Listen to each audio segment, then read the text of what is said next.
নাই। এতিয়া কি কৰিছে, মুখখনে মেলি পেলাই ইন্দ্ৰক খাবলৈ খাই থম বুলি চেষ্টা কৰিছে দেই। এ ৰাম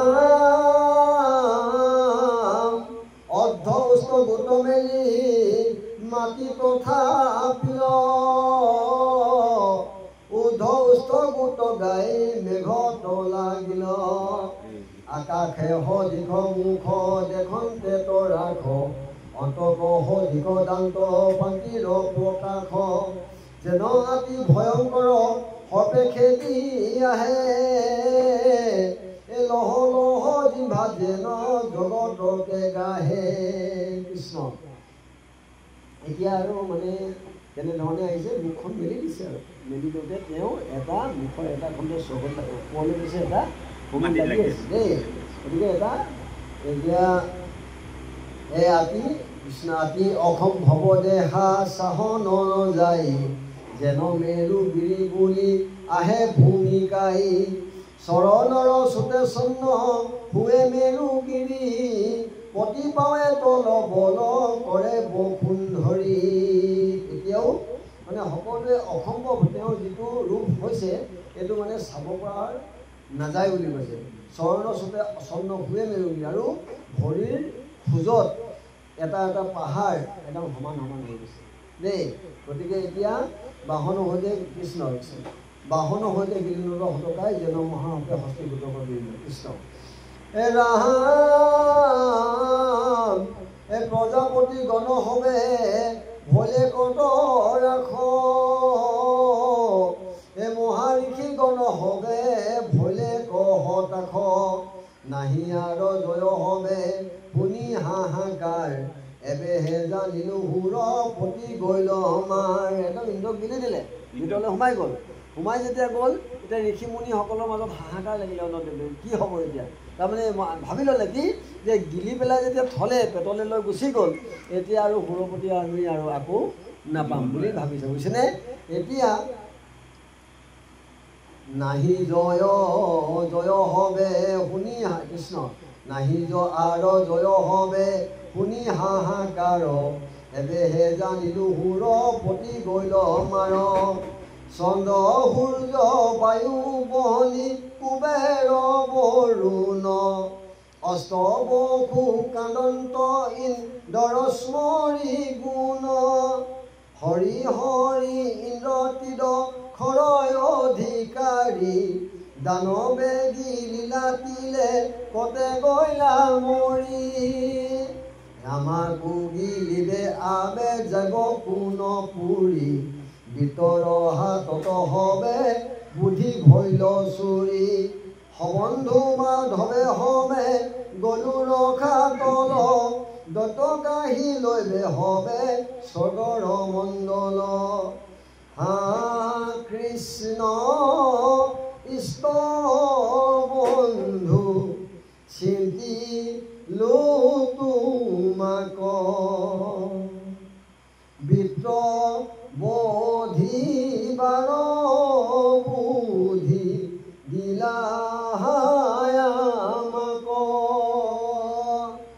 দধি চিৰি ক্ষীৰহাৰ আনিলো মাগি সজাইলো ব্ৰজবিত্ৰ বধিবাক লাগি।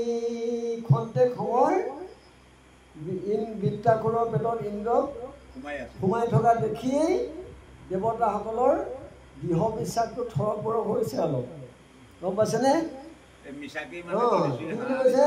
হে কৃষ্ণ ইষ্টবন্ধু চিন্তিত তোমাক, তুমিহে দেৱতাৰ সময়ত উদ্ধাৰ কৰিবা, তোমাৰ চৰণলৈ তোমাক চিন্তা হৈছে। বৃত্ত বুদ্ধি 12 বুদ্ধি দিলা হা আমাক, তুমিয়ে বৃত্ত বুদ্ধিবৰ কাৰণে বুদ্ধিটো দিছিলা কি যে দধিচিৰ হস্তিৰে যদি বজ্ৰ বনাবা তেতিয়া মাৰিব পাৰিবা। তোমাৰ কথা ভাবি পেলাই মানি আমি যুদ্ধ কৰিবলৈ আহিছিলোঁ দেই।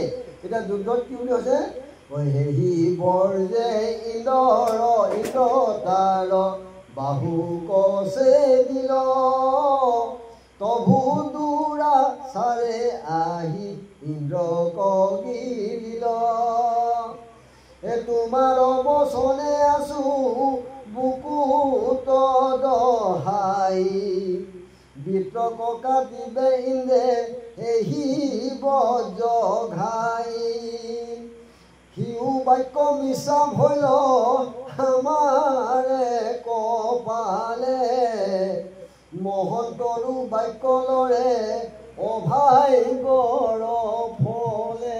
দেখিছেনে ঈশ্বৰ কৃষ্ণৰ ওচৰত থকা ভকতি দেৱতাসকলে তৎক্ষণাত হেৰুৱাই দিলে। দেৱতাসকলে অকণমান মানে বিপদত পৰিলে ঈশ্বৰ কৃষ্ণৰ ভকতিটো তৎক্ষণাত তেওঁলোকৰ আস্থাটো নাইকিয়া হৈ যাব আৰু কলিযুগৰ মনুষ্যৰ আৰু কি থাকিব, হয় নাই? গতিকে সেইটো কাৰণে আমি সুদৃঢ় কৰিব লাগিব, একদম সুদৃঢ়তাৰে ঈশ্বৰ কৃষ্ণক ভকতি কৰিব লাগিব। এইটো কাৰণেতো বাওঁহাতে যুদ্ধ কৰিবলগীয়া হ'ল, মায়াটো লাগিয়ে থাকিব। হয়, সেই মায়াটো খেদিব নোৱাৰালৈকেতো ক'ত যাব? আমি মনটো বিচনাত উঠাৰ পিছতো এই গৰুকেইটা আহিলে নাই, ল'ৰাটো আহিলে নাই, সেইটো ধান্দা থাকিব। হে ৰাজ্য বহনে গিলি লেকদুৰাচাৰে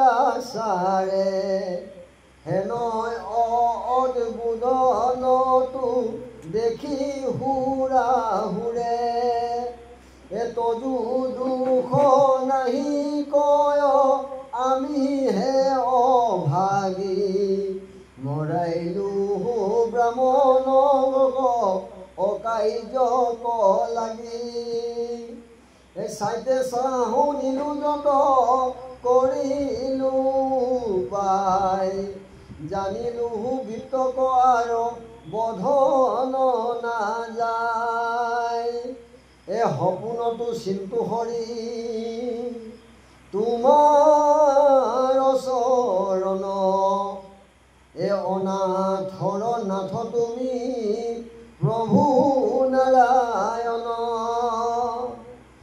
তুমি হে আমাৰ বন্ধু গুৰু পিতা মাতা তোমাক হে নামে জিও সকলে দেৱতা